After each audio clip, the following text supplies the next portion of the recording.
Bismillahirrahmanirrahim. Assalamualaikum warahmatullahi wabarakatuh. Innal hamdalillah nahmaduhu wa nasta'inuhu wa nastaghfiruh wa na'udzu bihi min shururi anfusina wa min sayyiati a'malina may yahdihillahu fala mudhillalah wa may yudlilhu falan tajida lahu waliyyan mursyida. Asyhadu an la ilaha illallah wahdahu la syarikalah wa asyhadu anna Muhammadan abduhu wa rasuluhu la nabiyya wa la rasula ba'dah. Allahumma shalli wa sallim wa barik ala Muhammadin wa ala alihi wa ashabihi wa man salaka ala nahjihi ila yaumiddin. Yaqulullahu ta'ala fi kitabihil karim, ya ayyuhalladzina amanu taqullaha haqqa tuqatih wa la tamutunna illa wa antum muslimun. Wa qala Rasulullah sallallahu alaihi wasallam, ad-dunya mata wa khairu mata'iha al-mar'ah sholihah. Para ummahat dan akhwat yang semoga dirahmati Allah Subhanahu wa taala, alhamdulillah, mari bersyukur kepada Allah di siang Jumat ini Allah kembali mempertemukan kita dalam satu majelis yang diberkahi Allah, yaitu majelis ilmu.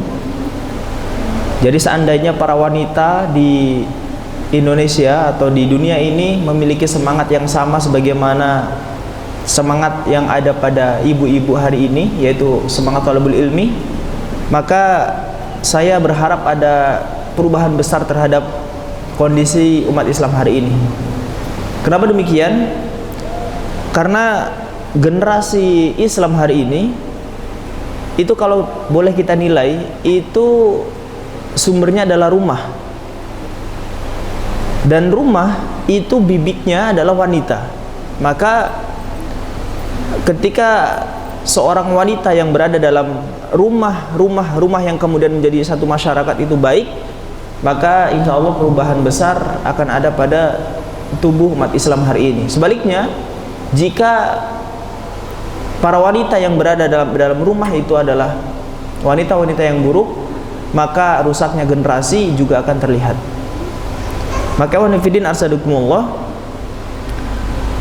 maka tidak heran kalau misalnya musuh-musuh Islam hari ini itu menargetkan wanita untuk dirusak sebelum merusak laki-laki.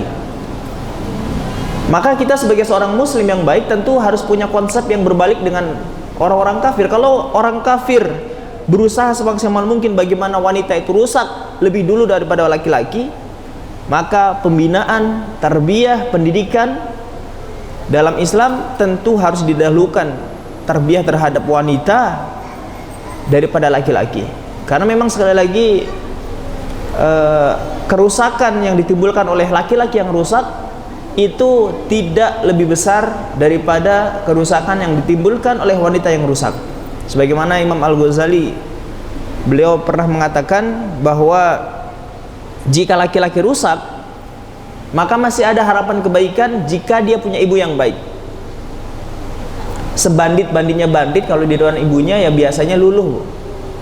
Tapi kalau yang rusak adalah wanita, kata Imam Ghazali, maka kerusakan akan dirasakan oleh generasi-generasi setelahnya.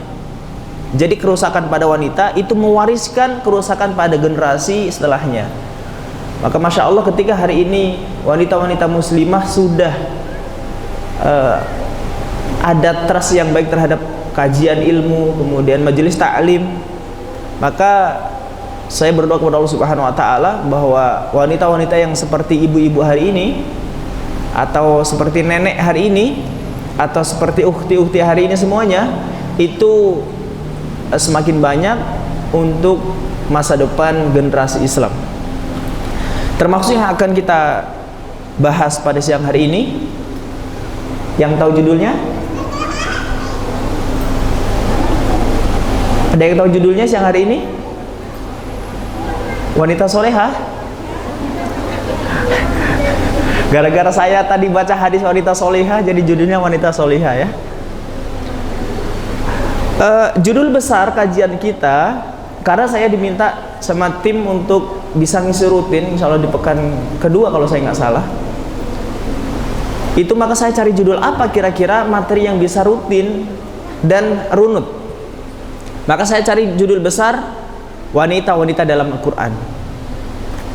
Itu judul besarnya. Dan hari ini kita akan sekadar memukodimahi atau membuat semacam pengantar masuk ke dalam tema wanita-wanita dalam Al-Quran. Mudah-mudahan 1 tahun selesai pembahasannya, karena kurang lebih pembahasannya 12 tema, 12 wanita yang akan kita angkat, dan 1 bulan sekali bertemu, berarti kurang lebih 1 tahun. Itu kalau nggak libur. Kalau libur 2 bulan sekali berarti 2 tahun, Bu. Baik, ikhwanifidin rasadikuloh, dan ada yang istimewa. Saya tadi bawa cadar 6. Kalau nanti di tengah-tengah saya menyampaikan materi ada yang bisa jawab, itu nanti tolong ditulis Mas Reza ya. 6 orang berarti silahkan nanti dipilih cadarnya mau yang mana. Jadi udah dapat ilmu, dapat cadar lagi, Masya Allah ya. Ya nggak ada, snack aja ini. Besok PR ini Mas Reza. Baik, ibu-ibu sekalian, para ummahat yang saya muliakan, kita hari ini akan mempelajari kenapa temanya adalah wanita-wanita dalam Quran, sedangkan wanita itu banyak. Dalam hadis banyak menceritakan tentang wanita, dalam sejarah Islam juga banyak wanita-wanita hebat.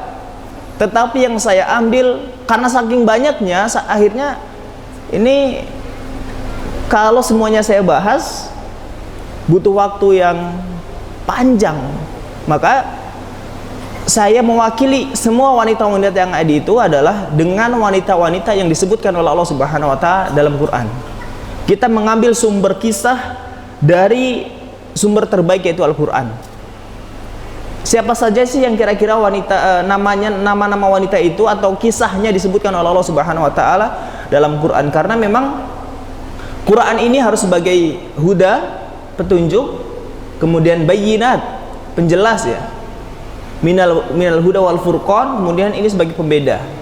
Maka harapan saya ketika mata kuliah lagi, ketika kajian kita selesai nanti di akhir tahun 2021, harapannya adalah ibu-ibu sekarang atau para akhwat dan umat hari ini itu punya sisi beda dengan wanita-wanita, ibu-ibu dan emak-emak yang tidak ikut. Karena sekali lagi Quran adalah al-huda wal bayyinat minal huda wal furqan. Maka kalau kondisi ketika kita sudah mempelajari Al-Quran, apalagi mentadaburi setiap bait dan kata yang Allah cantumkan dalam Quran, terkhusus tentang wanita, itu tidak membuat kita berubah, maka harus ada yang dievaluasi. Karena memang fungsi Al-Quran adalah furqan, membedakan mana yang baik, mana yang buruk, mana yang beriman, mana yang kufur, dan seterusnya. Ikhwanifidin arsadukumullah,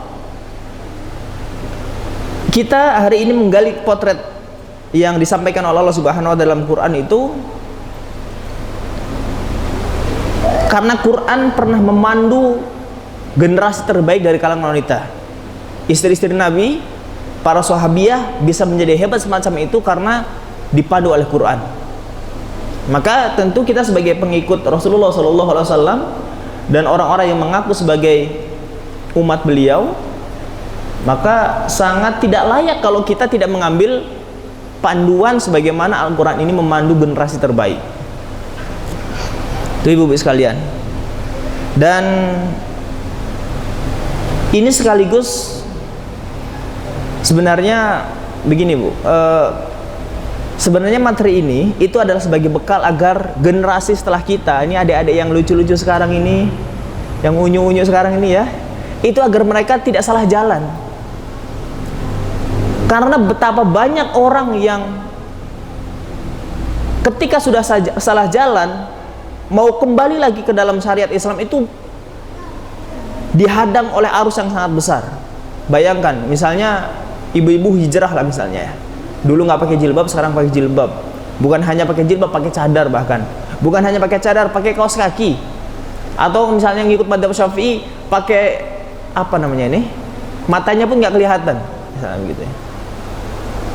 Atau sudah kerja, menjadi sukses, menjadi wanita karir. Ketika ingin berbalik dan tahu bahwa jalan yang ditempuhnya selama ini adalah salah, itu gelombang harus sangat besar, Bu. Karena seluruh lingkungan, keluarga, kerabat, teman-teman, semuanya menuju satu arus. Sedangkan ketika kita mau balik melawan arus itu, biasanya tidak banyak yang kuat. Makanya ketika sejak kecil ilmu ini bisa diajarkan dan ditanamkan kepada anak-anak kita, tentu ini akan menjadi bekal yang cukup untuk mereka agar tidak salah jalan di kemudian hari. Jadi ada beberapa alasan saya kenapa mengambil Al-Quran ya. Padahal kalau kita lihat banyak buku-buku sejarah, buku-buku dongeng yang menyajikan kisah itu dalam bahasa-bahasa yang kadang membuat kita ikut nangis ketika membaca. Banyak para sastrawan-sastrawan mereka membuat tulisan-tulisan, buku-buku yang membuat para pembacanya hanyut dalam kisah itu, yang membuat kita tidak mau berhenti dalam satu bab untuk penasaran apa bab selanjutnya. Seperti sinetron lah. Tapi Quran beda. Walaupun Quran ini banyak, bahkan sepertiga itu isinya tentang kisah, tetapi Quran bukan buku dongeng. Itu yang harus kita sama-sama pahami. Dan Quran bukan buku sejarah, walaupun sepertiga isinya adalah kisah. Luar biasanya. Kalau kita tahu dongeng Tutur Tinular itu ya, enggak seperti itu. Quran betul-betul real. Kisahnya adalah nyata walaupun tidak disebut namanya. Bahkan mukjizat Quran bukan hanya kisah dari kisah-kisah yang ada, bahkan per kata, per ayat, per bait, per huruf itu di situ ada pilihan-pilihan kata yang dipilih oleh Allah Subhanahu wa taala yang semuanya mukjizat. Maka ini menarik untuk menjadi kajian yang saya rasa ini insya Allah cocok untuk kajian para ummahat dan akhwat sekalian. Qanifidin arsadukumullah. Nah, menariknya lagi, tidak semua wanita-wanita yang sekarang kita kenal namanya itu, ada Khadijah, ada Aisyah, ada Asia, ada siapa lagi? Fatimah. Tidak semua wanita yang kita kenal dari kalangan wanita-wanita soleh itu disebutkan namanya oleh Allah Subhanahu wa taala dalam Quran. Hanya satu saja. Hanya satu dari sebanyak ini Al-Quran, sebanyak ini ayat, sebanyak ini juz dalam Quran. Ternyata Al-Quran hanya menyebutkan satu nama wanita. Siapa itu? Aduh, kok banyak yang tahu ini. Angkat tangan dulu nanti ya. Baik, pertanyaannya masih mudah ini. Maryam. Jadi ada wanita-wanita yang hebat di dalam sejarah Islam, bahkan sebelum datangnya Nabi Muhammad SAW, tetapi hanya ada satu wanita yang Allah langsung sebutkan namanya, bahkan menjadi satu-satunya nama surat yang diambil oleh Allah Subhanahu wa taala dari kalangan wanita. Maryam, anak saya. Kan Imran ya bapaknya Maryam Imran. Sayangnya di kehidupan saya Maryam jadi istri saya, Bu, bukan jadi anak. Iya. Ternyata satu-satunya nama wanita yang disebutkan Allah dalam Quran Maryam. Berarti di situ ada pelajaran berharga. Kenapa Maryam? Gitu ya. Kemudian Hanifidin asadukumullah, kalau kita melihat banyak wanita yang juga Allah singgung kisahnya dalam Quran, tetapi Allah tidak menyebut nama, apalagi Allah menjadikan namanya sebagai nama surat. Hanya Maryam. Karena sampai-sampai Rasulullah SAW bersabda, "Kamula minar rijali katsirun, walam yakmul minan nisa ila Maryam binta Imran." Kalangan laki-laki sempurna itu banyak, tetapi tidak ada wanita yang sempurna kecuali Maryam binti Imran. Ini menunjukkan ada pelajaran yang harus kita ambil dari kisah Maryam. Maka kalau laki-laki yang jadi nama surat banyak, mulai dari Ali Imran, Yusuf, Hud, Ibrahim, Yunus, surat apa lagi? Sulaiman. Ada surat Sulaiman? Nggak ada. Nuh. Banyak wanita dalam Quran. Mohon maaf, banyak laki-laki yang Allah jadikan namanya sebagai nama surat, tetapi wanita cuma satu. Berarti dalam hal ini Allah Subhanahu wa taala menyetarakan kemuliaan Maryam dengan para laki-laki. Masya Allah. Bahkan kalau ibu-ibu baca surat At-Tahrim itu, di dalam surat At-Tahrim ayat yang terakhir itu ya. Wa Maryam ibnata Imran allati ahsanat farjaha fanafakhna fihi min ruhina wa sadaqat bi kalimati rabbiha wa kutubihi wa kanat minal qanitin. Ada hal yang menarik. Secara sekilas nggak ada yang salah, tetapi ternyata Allah Subhanahu wa taala menggunakan kata qanitin. Sedangkan qanitin itu adalah jamak mudzakkar untuk laki-laki. Kalau wanita harusnya qanitat. Wa kanat minal qanitat harusnya. Secara ilmu bahasa seakan-akan menyalahi. Tapi tidak ada yang salah. Karena Allah Maha tahu dengan apa yang Allah maksud. Maka ahli tafsir menggali kenapa Allah Subhanahu wa taala menyebutkan Maryam wa kanat minal qanitin dan tidak menyebut sebagai wa kanat minal qanitat. Padahal dalam surat An-Nisa ayat 34 ketika Allah berbicara tentang wanita solehah, apa kata Allah? Ar-rijalu qawwamuna 'alan nisa bima faddallahu ba'dahum 'ala ba'd wa bima anfaqu min amwalihim fas-solihat qanitat. Allah menyebut dengan qanitat, tetapi ketika Allah menyebutkan tentang Maryam wa kanat minal qanitin, maka sekali lagi ahli tafsir mendalami ayat itu dari kata-kata qanitat atau qanitin. Ternyata di situ memang Allah Subhanahu wa taala mensejajarkan kemuliaan para nabi, kemuliaan orang-orang soleh dari kalangan laki-laki dengan Maryam. Jadi Maryam dinaikkan derajatnya oleh Allah Subhanahu wa taala. Berarti sekali lagi Maryam ada pelajaran berharga. Kita siang hari ini baru muqaddimah, Bu ya. Muqaddimah itu gambaran lah setahun ke depan bersama saya apa yang akan dipelajari. Bukan menceritakan satu persatu kisah yang ada, tetapi di awal ini saya akan memberikan satu gambaran betapa banyaknya pelajaran yang bisa kita petik dari kisah-kisah wanita yang Allah sebutkan dalam Quran. Ibu-ibu yang saya muliakan, ada satu tafsir dalam tafsir As-Sa'di.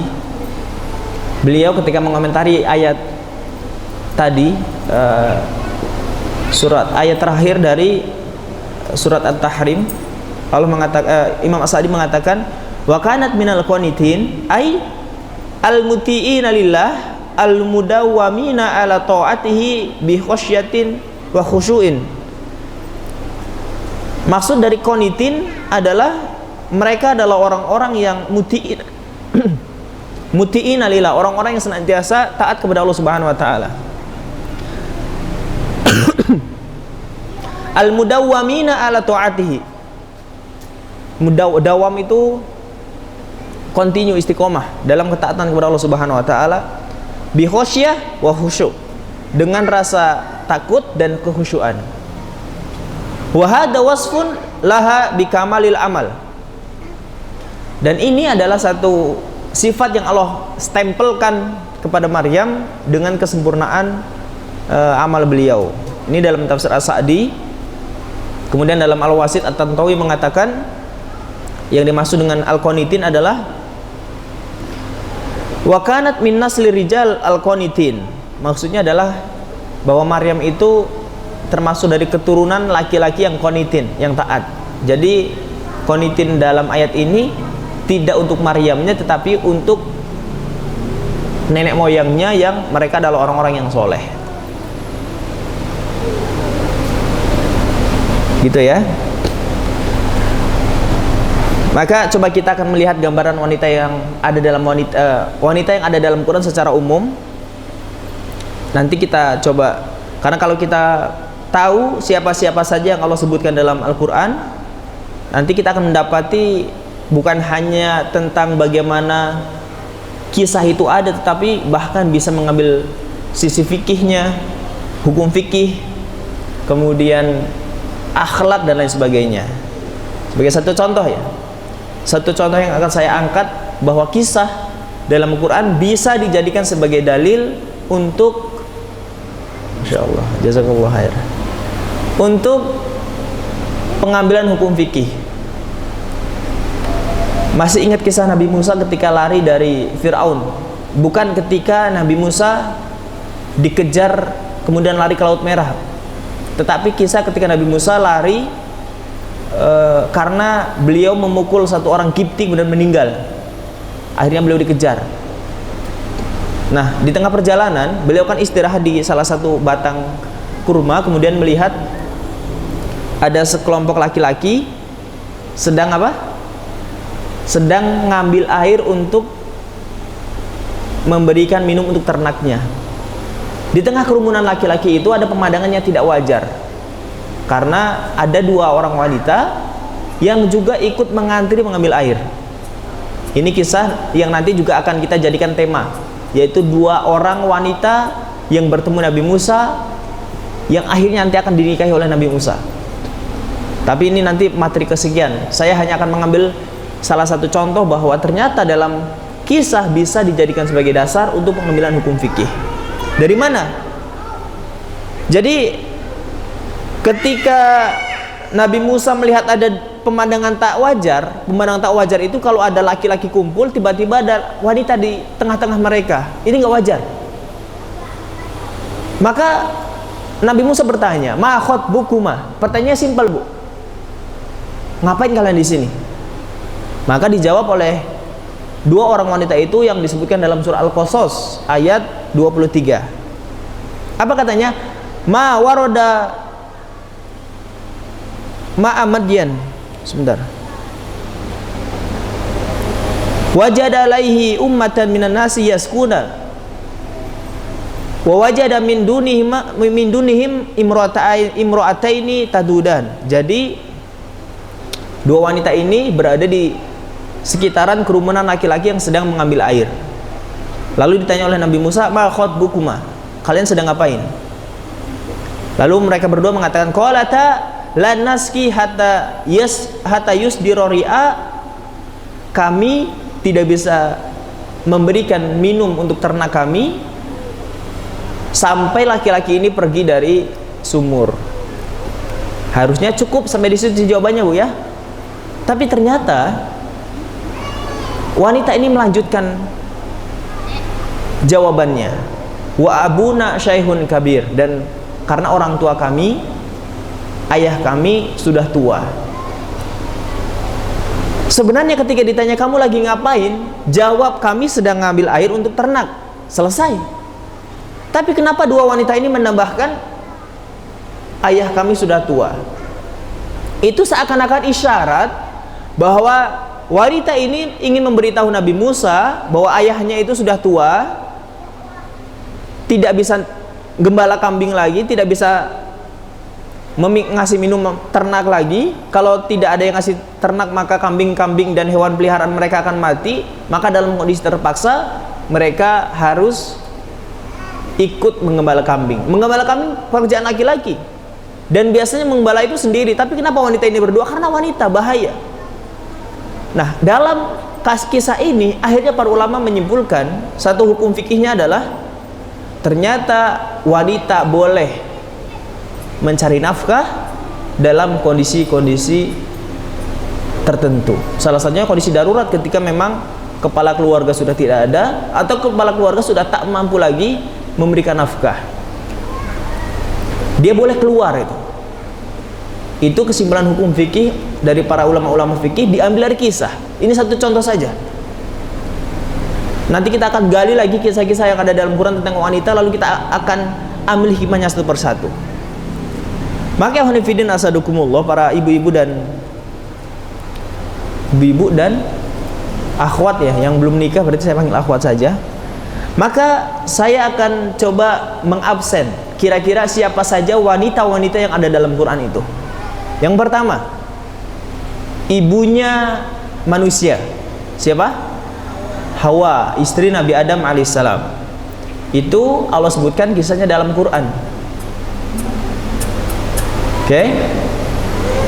Apakah Allah sebutkan namanya? Tidak. Allah tidak menyebutkan namanya, tapi Allah sebutkan kisahnya. Yang kedua, ini sepasang istri Nuh dengan istri Lut. Itu juga nanti ada dalam Quran. Allah tidak sebutkan namanya, tetapi kisahnya ada tentang istri Nuh, istri Lut. Kemudian turun dari Nuh dan Lut, Ibrahim. Siapa wanita yang disebutkan dalam Quran pada masa Nabi Ibrahim?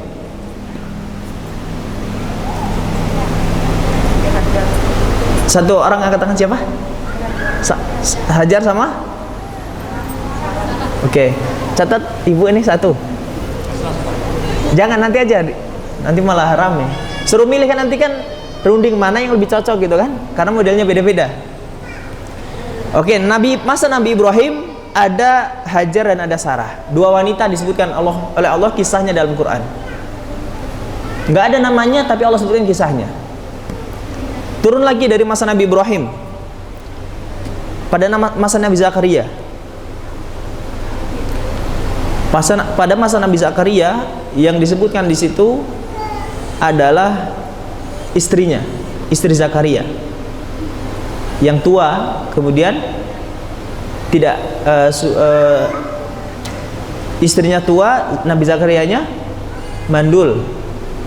Jadi satu wanita disebutkan dalam kisahnya Nabi Zakaria.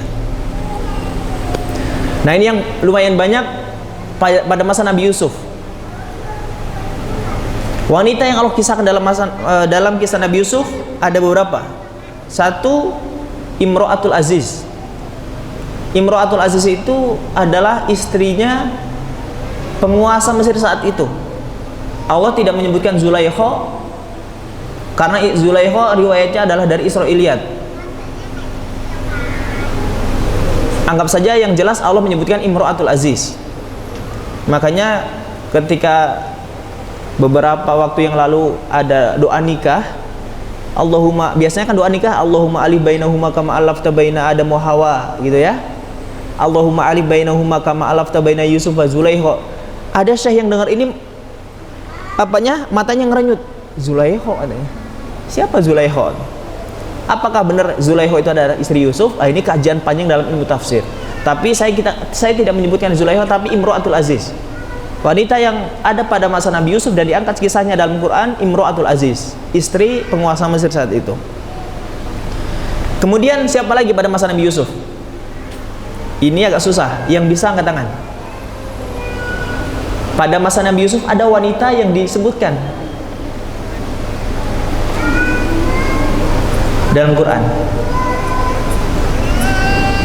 Ada yang tahu? Googling boleh. Wanita itu adalah wanita yang menggosip. Ada ya kisahnya, Nabi Yusuf digoda, kemudian kan digosipin oleh wanita bahwa Nabi Yusuf digoda oleh istri penguasa. Ada satu lagi wanita yang disebutkan Allah dalam kisah Nabi Yusuf. Ini lebih susah lagi jawabannya. Adalah yang tersirat dalam firman Allah Subhanahu wa taala, wa rafa'a abawaihi 'alal arsy. Kemudian Yusuf mengangkat atau mengajak abawai, kedua orang tuanya, 'alal arsy, di atas singgasana. Yang biasa kita dengar kan Yusuf kisahnya bersama siapa? Ayahnya ya. Tapi di sini disebutkan abawai, dua orang tua. Berarti wanita satunya. Maka para ahli tafsir di situ berbeda pendapat apakah wanita itu adalah istri siapa ayah Nabi Yusuf? Ayah Nabi Yusuf namanya Yakub, istri Yakub, atau bibinya Nabi Yusuf. Para ulama tafsir berbeda. Tetapi ini wanita yang disebutkan secara tersirat sedikit sekali dalam kata-kata abawahi. Nah, ini dalam kisah Nabi Yusuf ada 3 wanita. Kemudian pada Nabi Musa, pada masa Nabi Musa, siapa yang disebutkan Allah dalam kisah Nabi Musa? Siapa? Asia. Itu nanti di pembahasannya Fir'aun. Ada selain itu? Siapa? Istrinya? Ibunya, baik. Ibunya Nabi Musa dan saudarinya. Saudarinya kan yang buntutin Nabi Musa ketika dibuang ke sungai itu. Oke, itu wanita juga. Kemudian istri Fir'aun tadi, istri Fir'aun, Asia. Kemudian pada masa Nabi Sulaiman Wanita yang disebutkan situ siapa? Ratu Saba. Ahli tafsir mengatakan namanya Balkis. Oke, nggak apa-apa. Tapi dia Ratu Saba. Pada masa Imron, siapa saja di situ? Oke, Maryam. Terus istri Imron. Istri Imron, kemudian anak Imron, Maryam. Kemudian pada masa Nabi Ayub, istri Nabi Ayub. Oke. Pada masa Nabi Muhammad SAW, banyak. Secara umum Ahlul Bait seluruhnya disebutkan oleh Allah dalam Quran, tetapi yang secara kasus ada dalam Quran itu hanya beberapa. Di antaranya adalah Hafsah. Hafsah istri beliau, kemudian Aisyah, kemudian Zainab. Ada dalam Quran kisah Zainab. Zainab istri Nabi ada dua. Zainab yang mana? Ada Zainab binti Jahsy, ada Zainab binti Khuzaimah. Zainab yang mana yang Allah sebutkan dalam Quran? Oke, pemenang yang kedua, angkat tangan. Zainab, boleh? Anda kurang beruntung. Zainab binti Jahsy. Karena Zainab binti Jahsy ini mantan istri anak angkatnya, istri Zaid. Yang Allah langsung nikahkan dari langit itu Zainab binti Jahsy. Oke, Zainab binti Huzaimah tidak. Masih ada kesempatan, jangan kapok ya. Karena nanti Zainab binti Jahsy itu akan menjadi julukannya Ummu Masakin, karena beliau sangat dermawan kepada orang-orang miskin. Ada isyarat kecil, bahkan Khadijah itu tidak ada kisahnya. Ada isyarat kecil antara Khadijah dengan Ummu Habibah. Isyarat kecil sekali itu dalam Quran. Sebagian ahli tafsir mengatakan itu Khadijah dan Ummu Habibah. Ummu Habibah ini anak siapa nih? Ummu Habibah ini nama aslinya Romlah, putrinya Abu Sofyan, Quraisy juga. Sebagaimana tadi Zainab yang binti Jahsy itu Quraisy, yang Zainab binti Huzaimah tidak. Lalu dalam At-Tahrim ayat 1, itu ayat tentang siapa itu? At-Tahrim ayat 1, istri Nabi. Para ahli tafsir mengatakan itu Maria Al-Qibtiyah. Itu kisah ketika memang Rasulullah dicemburui oleh istrinya karena saat itu beliau berhubungan dengan Maria itu di rumahnya salah satu istri yang lain, makanya cemburu, digugat itu. Ini hari ini giliranku di rumahku, kamu malah sama istri yang lain, begitu ya, kurang lebihnya begitu. Itu adalah salah satu ahli tafsir mengatakan itu Maria Al-Qibtiyah. Kemudian dalam surah Al-Mujadalah ayat 1, itu ayat berkaitan dengan, ini bukan lagi istri Nabi. Ada wanita sahabiyah yang ketika beliau mengadu kepada Rasul itu didengar oleh Allah. Siapa beliau? Dalam surah Al-Mujadalah, sebagai asbabun nuzul surah Al-Mujadalah. Siapa? Yang tentang dihar. Dihar itu suaminya ngomong, kamu atasku seperti punggung ibuku. Itu kata-kata talak orang jahiliyah dulu. Lalu diadukan ke Nabi. Lalu Allah turunkan ayat yang nanti ketika sudah tua wanita ini itu mencegat Umar bin Khattab ketika sudah menjadi khalifah. Ini cluenya udah banyak ini. Istrinya Sofwan bin Mu'attal.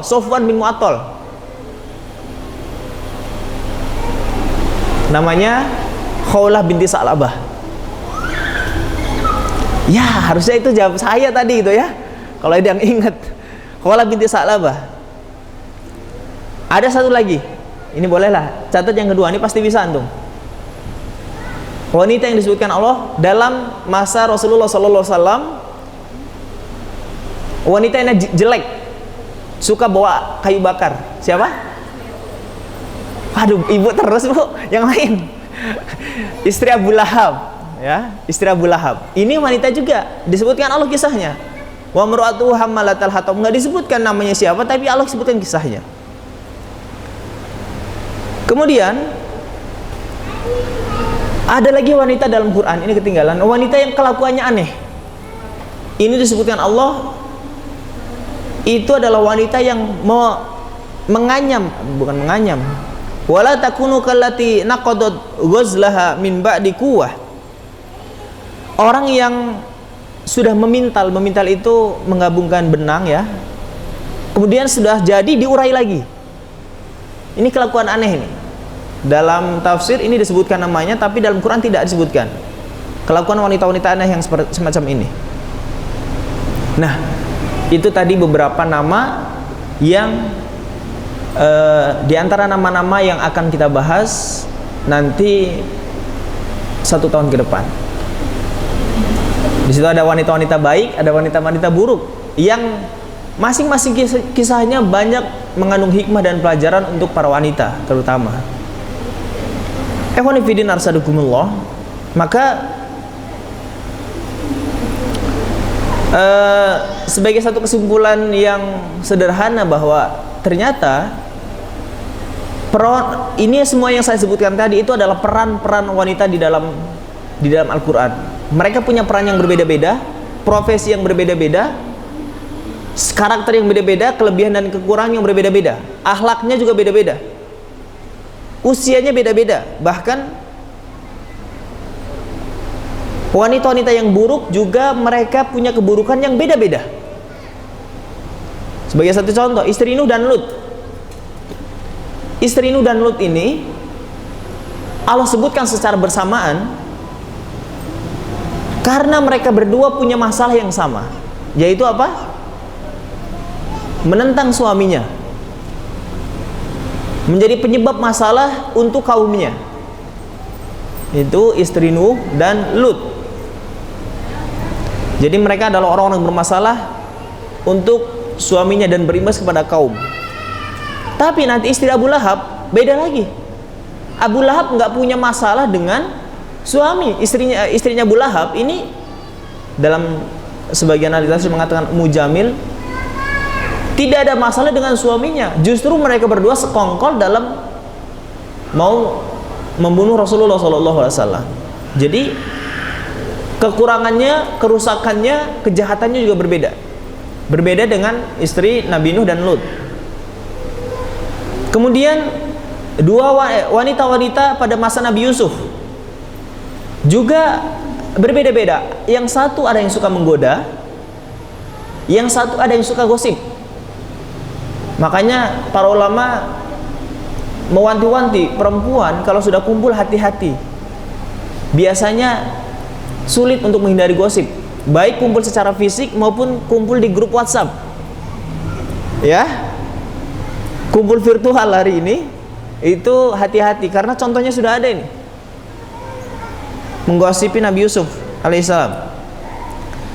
Kemudian ini semua adalah potret yang Allah berikan kepada seluruh lini kehidupan kita. Ada wanita-wanita yang di zoom, disorot, diangkat kisahnya oleh Allah Subhanahu wa taala karena pekerjaannya. Misalnya tadi dua wanita pada masa Nabi Musa itu di zoom karena pekerjaan. Ada yang di zoom karena sosialnya. Siapa? Ratu Saba, karena beliau adalah seorang ratu. Ada wanita-wanita yang di zoom posisi sebagai anak, yaitu Maryam sebagai anak dari Imran dan Hana, di zoom oleh Allah. Ada wanita-wanita yang di zoom oleh Allah Subhanahu wa taala sebagai istri. Ada wanita-wanita yang di zoom oleh Allah sebagai seorang ibu. Gitu ya. Maka ini adalah sebuah pelajaran berharga buat kita. Maka saya ingin ada PR buat relawan yang mau mengerjakan, saya nanti apresiasi. PR-nya begini, Bu. Wanita-wanita yang tadi saya sebutkan semuanya itu dikasih nomor kolomnya ini nomor, berarti 1, 2, sekian. Selanjutnya sampingnya namanya ditulis. Ketiga, kolom selanjutnya itu adalah peran-peran mereka. Peran yang pertama ditulis adalah sebagai pribadi muslimah. pribadi muslimah. Kolom selanjutnya istri. Selanjutnya pekerjaan. Selanjutnya sosial. Selanjutnya ibu. Saya ulangi, nomor, nama, kemudian posisi dia itu bukan posisi, maksudnya dibuat kolom sebelahnya ada pribadinya, dia sebagai seorang wanita muslimah, maksudnya pribadi dia sendiri. Kedua, sebagai seorang ibu, sebagai seorang istri, sebagai seorang pekerja atau sosial, boleh digabung. Nah, ini nama-nama yang tadi coba diconteng, Bu. Misalnya nih, Maryam, dia di zoom oleh Allah Subhanahu wa Ta'ala dalam Quran, itu kisahnya sebagai apa? Sebagai pribadi muslimah kah? Kalau iya berarti conteng. Sebagai seorang istri nggak mungkin, karena beliau nggak punya suami, berarti nggak usah diisi. Sebelahnya sebagai seorang ibu, iya conteng. Sebagai seorang pekerja, kalau memang iya conteng. Yang ada hanya ada dalam Quran. Nanti kita akan pelajari, karena kita akan simpulkan di akhirnya adalah ternyata nanti semua wanita yang Allah zoom dalam Quran itu fokus yang paling besar, tugas utama mereka sebagai apa yang paling banyak, dan yang paling sedikit itu ketika Allah mengangkat kisah wanita dalam Quran sebagai apa. Nanti akan ketahuan dari situ. Paham ini ya? Untuk yang milenial ini saya minta tolong betul ini dikerjakan, karena ini nanti saya akan jadikan bahan untuk kajian-kajian selanjutnya. Yang ibu-ibu anaknya udah banyak, nggak apa-apa, nanti nyontek saja sama yang sebelahnya, Bu ya, nggak apa-apa. Ini relawan bagi para umahat yang ada waktu luang, bisa mencari, silahkan dicontengin. Kira-kira yang sampai akhir kesimpulan nanti adalah peran wanita yang Allah sebutkan dalam Quran itu posisi sebagai apa? Sebagai ibukah? Sebagai wanita pribadi solehahkah? Atau yang lainnya? Baik, ikhwan fillah, asadikumullah.